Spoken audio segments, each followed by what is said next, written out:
The people have spoken, and Meka Whaitiri is MP for Ikaroa Rawhiti, retaining the seat held by her mentor, the late Ikaroa Rawhiti. Political reporter Irena Smith followed all the action from yesterday's by-election and filed this report.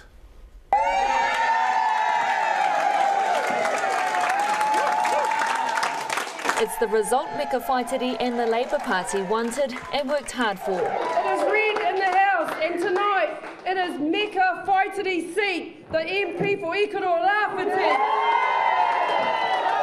Meka Whaitiri won with a majority of 1,761 votes, a big slide from Ikaroa Rawhiti's 6,000 majority at the last election. This whole campaign I felt him walking beside me, and I know I've got big shoes to fill, but I also want to create and build my own shoes. David Shearer walked into the marae with a winning smile, glad that Ikaroa Rawhiti is still a Labour Party seat. And with you all today, we have someone who will continue to walk with the people and stand up for you. So Meka, once again, thank you for your hard work. I know how hard you have worked. Congratulations, it's a wonderful night and all the very best. The Ikaroa Rawhiti electorate extends from Pōtaka in the East Cape to Wainuiomata in the Wellington region. In the 2011 general election, 58% of those enrolled turned out to vote, and voter turnout for this by-election is expected to be even less. And with just over 10,500 turning out, that means just 31% put pen to paper. Coming in second, Te Hamua Nikura's camp was still swinging in defeat. I'm really proud of what we've achieved.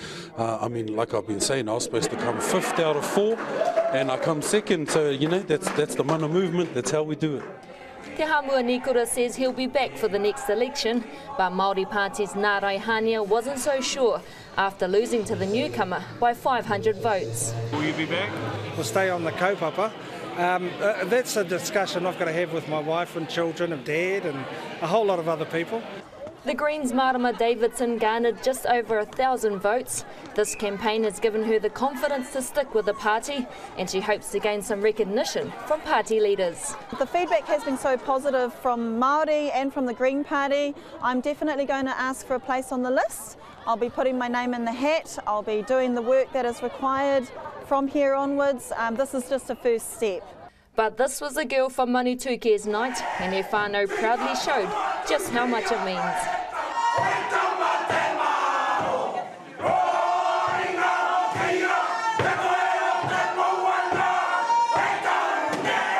She's the first woman MP for Ikaroa Rawhiti. A lot of promises have been made. Now the real work begins. Well, we cross live now to Meka Whaitiri, winner of the Ikaroa Rawhiti electorate for Labour. Congratulations and thanks for joining us this morning.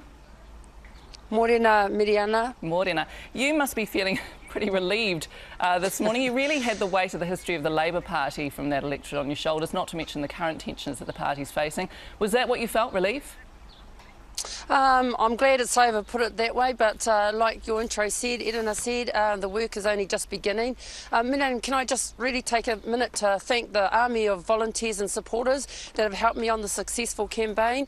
David Shearer, who came out and gave so much of his time, as did other Labour Party members, and to my family, I just want to say from the bottom of my heart, thank you very much. Ka pai.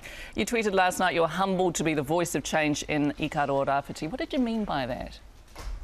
Our people are hurting, Miriama. In this campaign, we've put a spotlight on it with media around unemployment is at its lowest. There are no jobs that this government promised. Too many of our whānau are in crowded or in no homes, while vacant homes surround them. These are real issues to our people of Ikaroa Rawhiti. They've been calling for help and people have been ignoring them. And that's why I'm saying I'm standing up for change.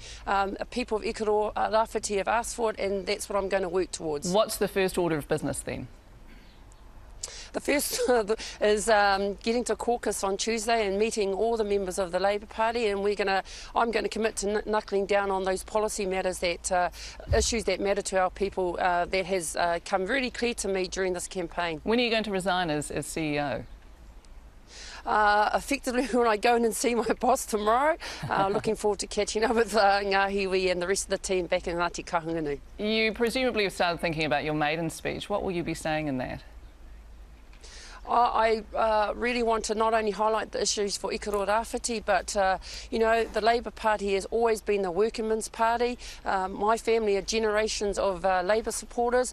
I want to give a message to the party that we need to remind ourselves of our origins, that we need to make sure that we're listening to the people on the ground and representing the views of those people that put their trust in us. Well, I mean, that's interesting. You said last night also, you tweeted that you've learned a lot from the people of Ikaroa Rawhiti. What exactly did you learn?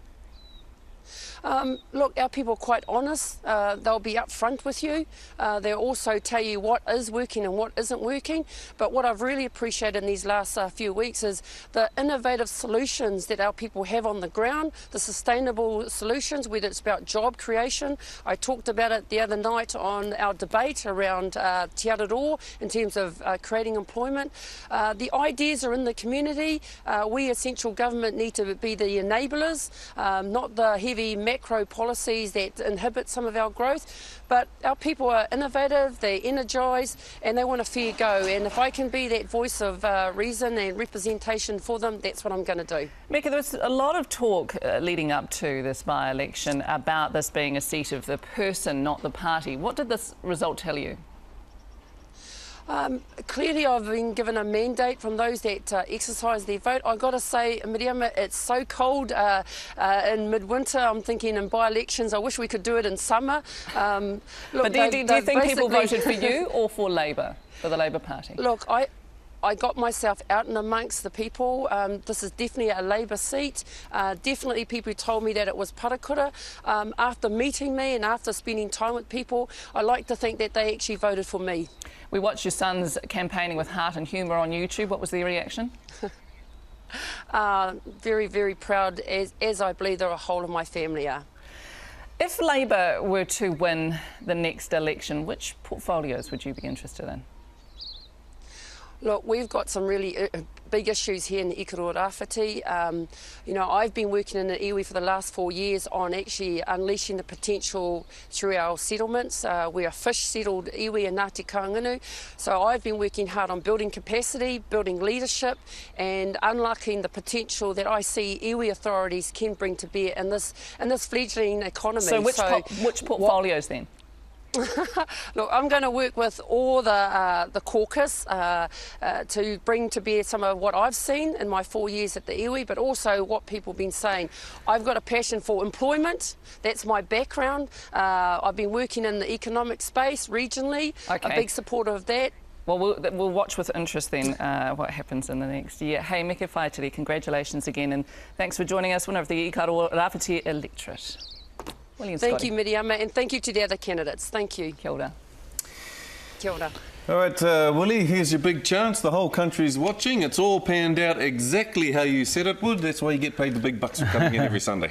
Oh, well, congratulations to Meka and her whānau. This is a proud day for her, so congratulations to them. I never ever thought it was that hard to predict. It's like next year. I'll make a prediction for end of next year. Everyone's going to die in the Māori Party, and there'll be no one. Why do you say that? No one will be standing in mana either, apart from the leader. So Hone's the last man standing? Hone will be the last man standing if these people don't get it together. So you know, Meka, good solid candidate, and Labour will be relieved. Congratulations, but you've got to be stupid now if you can't read. Because if Mana and the Māori Party had got together, they would have won. Plus, you got the Green Party vote too. People are forgetting there's 11% there. Would have been a comfortable victory for one Māori candidate. And I said at the start, when you got three going for the same vote, it's obvious what's going to happen. No, you mark my words now, they will all die. I know they're going to say... So what you're saying is if the Māori Party and Mana Party don't get together and collaborate and work together... Gone. They're gone. Gone. And I think only Hone, and Hone will struggle too, if Calvin Davis comes back into the race. You're looking at 6 Labour Party Labour Party MPs and 1 Māori, 1 standing, and that's Hone. They do a deal...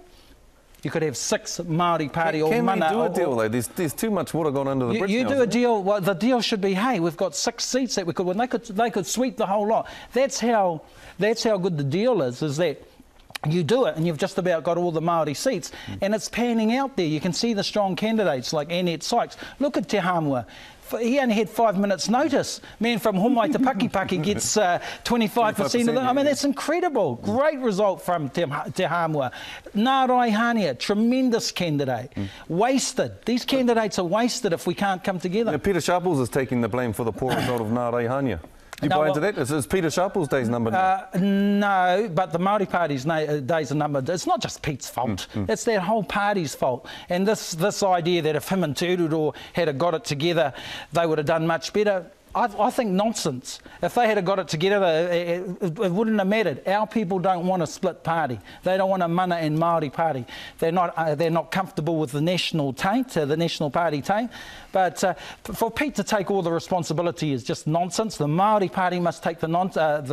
Tariana Turia must take the blame. Pete shouldn't take it all on his own shoulders. Tari will Tari will be saying that creep Willie Jackson. Tari can say whatever she wants. A lot of people say that. Well, that's true. But Tari's got to take the blame. Yeah. All right, not just Pete.